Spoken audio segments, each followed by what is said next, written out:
Anda pasti mual melihat tingkah Rizik di persidangan. Ia berulah menolak sidang online. Seperti biasa, ia memainkan drama dizalimi.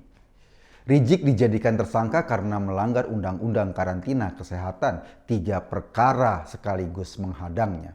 Itu kasus yang baru. Sementara kasus-kasus lamanya juga masih menunggu proses. Ada penghinaan agama, ujaran kebencian, dan jangan lupa Rizik kembali dijadikan tersangka untuk kasus pornografi. Saat pandemi seperti ini, sidang online mah sebetulnya biasa. Jangankan sidang, sekolah aja online, kerja online, dagang online. Toh, esek-esek juga bisa online. Kenapa Rizik menolak sidang online? Karena kalau sidangnya online, ia nggak bisa berulah lebih sangar di persidangan. Kayaknya Rizik mau menjadikan sidangnya sebagai panggung yang baru.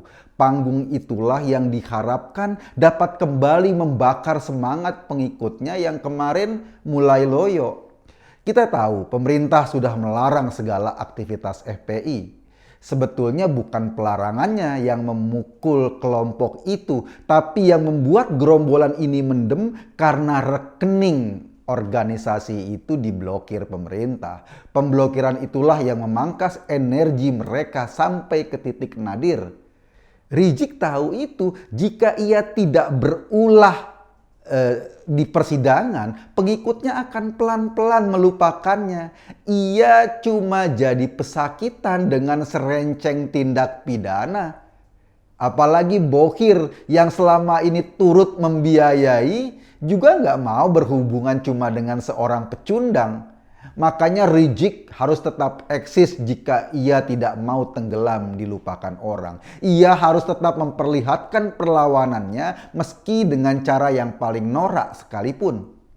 Ia berharap perlawanannya tersebut bisa menjadi api untuk merawat semangat pendukungnya sekaligus memberikan kepercayaan kepada para bohir yang selama ini membiayai gerakannya. Iya sih, 1-2 daerah merespon ulah Rizik ini. Di Ciamis kemarin, segerombolan orang mendatangi kantor kejaksaan untuk memprotes persidangan Rizik. Sementara di persidangan sendiri, selain ulah Rizik, pengacaranya juga menunjukkan sikap penghinaan terhadap pengadilan. Mereka berteriak-teriak sambil menuding hakim dan jaksa. Beberapa gelombang demonstran juga ikut menghadiri sidang Rizik. Tujuannya apa? Agar sel-sel gerombolan Rizik yang semula tiarap pasca diberangusnya FPI mulai ada semangat lagi. Tapi ternyata gerakan mereka ya cuma segitu-gitu aja. Aparat keamanan dengan cepat meredamnya blep. Di PN Jakarta Timur, 35 orang demonstran langsung diamankan petugas. Di Ciamis, pemimpin demonstrasinya langsung dicokok ke kantor kejaksaan. Dengan kata lain, aparat keamanan tidak lagi terlalu menghitung Rizik sebagai faktor. Bandingkan misalnya saat demo 212, Rizik begitu jumawa, ia adalah faktor yang diperhitungkan dalam setiap langkah. Bahkan saat kepulangannya dari Saudi kemarin, ia masih dianggap sebagai faktor juga. Buktinya apa? Buktinya aparat sangat hati-hati menanganinya sampai akhirnya menimbulkan kerumunan orang di bandara. Itu bisa terjadi karena di mata aparat saat itu Rizik punya pendukung fanatik yang penanganannya harus ekstra hati-hati. Tapi saat ini kayaknya semua itu sirna setelah rekening FPI diberangus dan aparat lebih serius menegakkan hukum.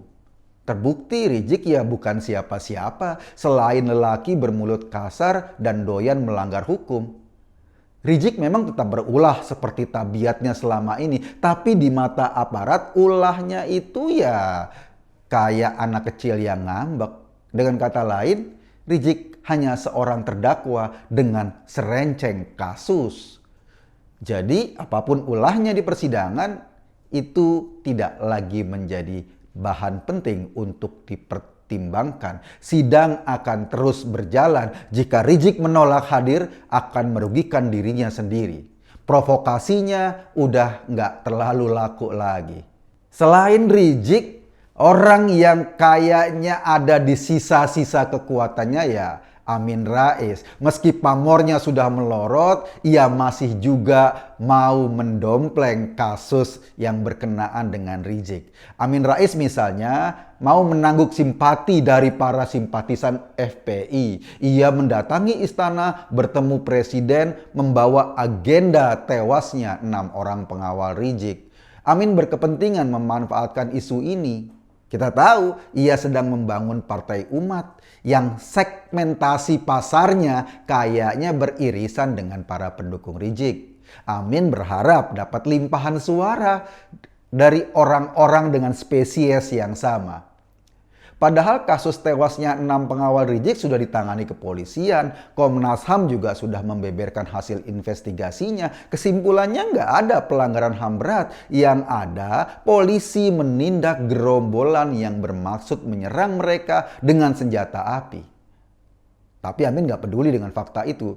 Tujuannya memang bukan mau mencari kebenaran, tapi cuma mau menarik simpati dari kelompok FPI untuk partai barunya. Lain Amin, lain lagi dengan Nenowarisman. Dengan ulahnya ia mencoba menerobos sidang Rizik, mengaku sebagai wartawan. Kita nggak tahu wartawan dari media apa. Mungkin Neno berpikir persis seperti doanya saat kampanye lalu. Ya Tuhan, jika Neno tidak diakui sebagai wartawan, kami khawatir Tuhan tidak ada lagi yang menyembahmu. Nah, itu urusan Neno. Tapi siapa yang peduli sama Neno? Ia mau ngaku wartawan atau ngaku nenek sihir, nggak ngaruh apa-apa. Neno hanya berminat, namanya juga diperbincangkan dalam kasus ini, nggak lebih. Walhasil, sisa-sisa kekuatan Rizik, sisa-sisa kekuatan Amin Rais, dan sisa-sisa pamor Neno itu udah nggak berarti lagi. Mereka hanya bergerak di tengah sisa-sisa energinya. Rizik misalnya berharap dengan ulahnya aparat keamanan tetap menggigil ketakutan seperti masa-masa lalu.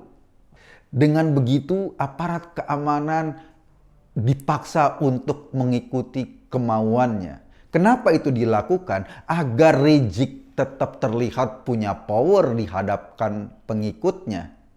Untung aja aparat keamanan kita nggak sepengecut sangkaan Rizik. Biarlah dia berulah, tapi hukum harus ditegakkan. Emang sih, menangani kaum barbarian seperti ini hanya ada satu cara. Tegakkan hukum dengan tegas, beri sinyal kepada mereka ini adalah Indonesia. Siapa saja yang mau berulah merusak tatanannya akan berhadapan dengan hukum. Mau imam besar atau imam kecil sama saja posisinya di mata hukum. Negara tidak boleh lagi mengalah pada kelompok-kelompok barbarian seperti ini. Kita harus punya sikap yang tegas untuk menjaga Indonesia. Terima kasih.